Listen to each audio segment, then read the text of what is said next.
Europe 1, il est 7h moins le quart. À vous, Maxime. Le kiosque d'Europe 1, tout le monde est là. Marion Calais pour les régions, Sébastien Krebs pour la presse internationale et Eva Rock devant la télé. Bonjour à tous les trois. Bonjour Maxime. Et si on commençait par la presse nationale ? Allez, on y va avec la photo d'un homme en une de l'Humanité. Casquette sur la tête, petites lunettes et écharpe blanche autour du cou. Cédric Héroux attend le verdict, la tête haute. Cédric Héroux, c'est cet agriculteur des Alpes-Maritimes, jugé pour avoir hébergé plusieurs dizaines de migrants chez lui. Le jugement tombera tout à l'heure à 8h30. Et ce matin, vous avez dans la presse des témoignages de personnes qui ont fait comme lui, qui ont choisi d'aider des réfugiés. Dans Le Parisien, par exemple, Léopold raconte pourquoi il a hébergé chez lui une migrante congolaise, une dame malade, précise-t-il. Léopold a été condamné à 500 € d'amende. Il refuse toujours de payer. Vous avez Jean-Louis, poursuivi pour s'être opposé à un policier sur un camp de Rome, poursuivi pour violence avec arme par destination. L'arme, c'était mon vélo, c'est ce que dit Jean-Louis tout à l'heure, juste avant son jugement. Cédric Héroux sera notre invité à 7h45 pour l'interview Vérité. La matraque de la honte, ça c'est le titre en une de Libération. Libé qui a recueilli le témoignage de plusieurs membres de la famille de Théo et qui donne la parole ce matin au sociologue Didier Fassin. Lui a étudié pendant des mois le comportement des policiers en banlieue. Son verdict, écoutez bien ces mots: la volonté de blesser la masculinité de leur public est fréquente parmi les policiers. Blesser la masculinité, ce sont les mots d'un sociologue. Il y a ceux beaucoup plus crus d'un footballeur. Adil Rami, défenseur des Bleus, horrifié par ce qui est arrivé à Théo et qui s'en prend au policier dans un tweet qui est relayé notamment par l'équipe. Je sais qu'il est tôt, pardon pour les mots, mais voici ce qu'il dit. Il nous pisse dessus sans même nous faire croire que c'est de la pluie. Et là, il parle des policiers.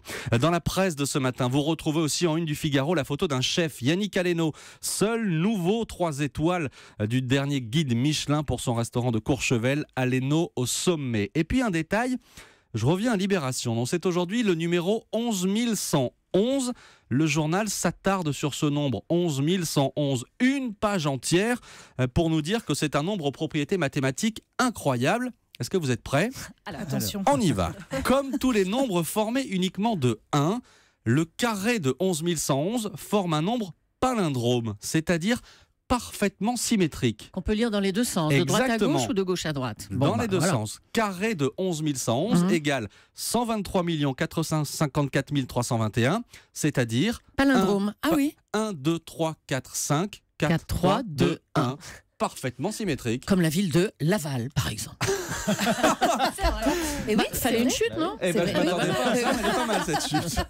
Marion Calais, 3-1 dans la presse régionale ce matin. 8 mois après les inondations dans le Loiret, le rapport critique du ministère de l'Environnement dans la République du Centre, les risques ont été sous-estimés.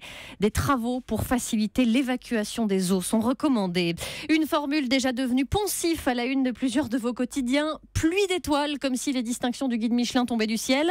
Pluie d'étoiles donc, notamment dans le Var, en une de Var Matin, le département qui compte 17 établissements dans le guide rouge. Et puis dans le Républicain Lorrain, le jackpot, 18 millions d'euros au loto pour une famille de Rosériol près de Metz.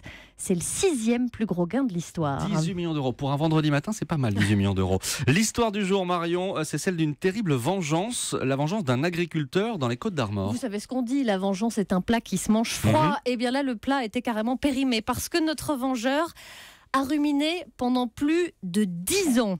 À l'époque, il lance une invitation à des collègues agriculteurs après une journée de travail. Mais au repas de sa mère, ces derniers préfèrent un apéro à l'extérieur. Voilà l'affront originel. Et une décennie plus tard, la riposte en 2 temps. Des vols de pièces de monnaie. C'est d'ailleurs en volant 1,50 € un soir chez un de ses voisins que l'agriculteur se fait attraper et qu'il reconnaît en garde à vue d'autres faits bien plus graves. Entre février et mars 2015, il s'est introduit à plusieurs reprises dans 4 élevages laitiers entre Lannion et Paimpol. Il a versé de l'antibiotique dans les cuves de lait, raconte Ouest France.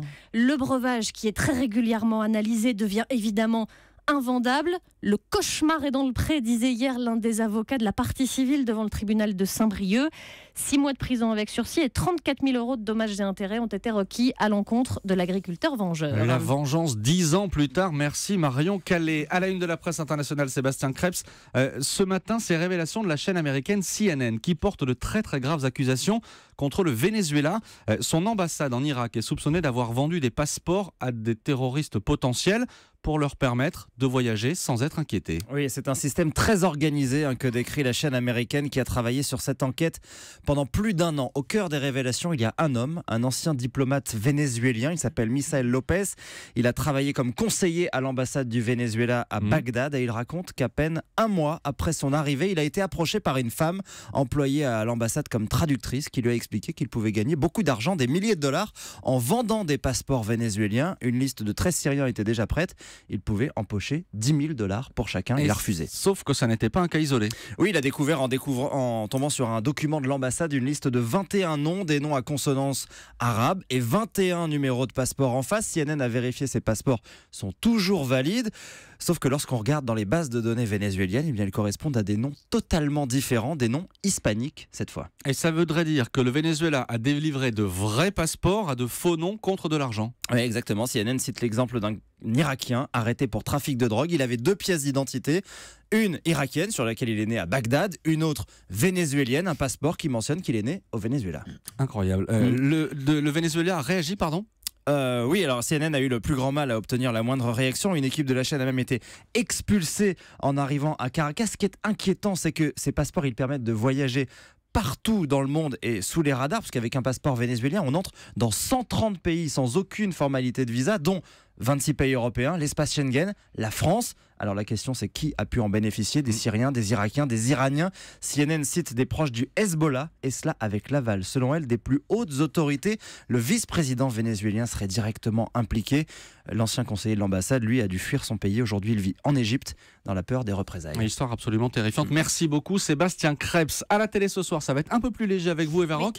Les victoires de la musique, un classique, c'est ce soir à 21h et c'est sur France 2. Merci Maxime, merci beaucoup. Parce que ce sera sans doute le mot le plus prononcé ce soir. Mais France 2 quand même tente de faire de cette cérémonie un moment joyeux avec 2 présentateurs qui ne manquent pas d'humour, Bruno Guillon et Thomas Touroud. Tu prends la confiance? Non, pas de confiance. C'est vrai. Voilà, ils ont cherché à faire le générique eux-mêmes. Et il y aura 2 trublions, Mathieu Madénian et Thomas VDB, qui vont intervenir tout au long de la soirée. Je crains le pire. Sur scène, 3 artistes accumulent les nominations, à commencer par cette chanteuse. Maxime, c'est pour vous.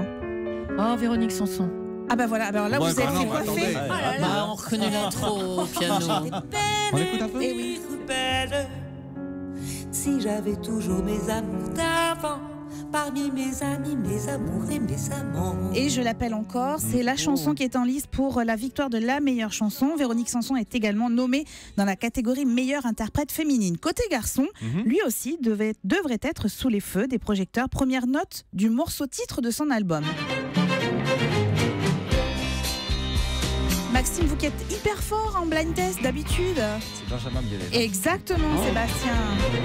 Le jour se lève enfin sur Palermo, Hollywood. Un train se marche dans Palermo, Hollywood. Il est nommé pour meilleur interprète et meilleur album, exactement. Mais il y a une championne des nominations, une jeune femme. Elle est dans la catégorie meilleur interprète, meilleur clip, meilleur concert et pour moi le meilleur antidépresseur surtout.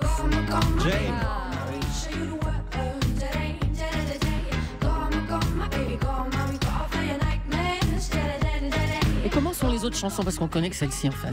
Ah, l'album est très bien. Ah oui. Oui. Alors la soirée c'est à 21h sur France 2 et vous pouvez également la suivre sur le compte, pas sur le compte Twitter j'allais dire, mais aussi sur le site europe1.fr. On peut voter cette année ou pas? Et on peut voter pour la meilleure chanson. Ah, vous votez pour qui? Ah, même pour Jane. Bon, ben voilà, Pour Véronique Sanson. Eh ben voilà. Merci beaucoup à toutes et à tous. C'était le kiosque sur Europe 1.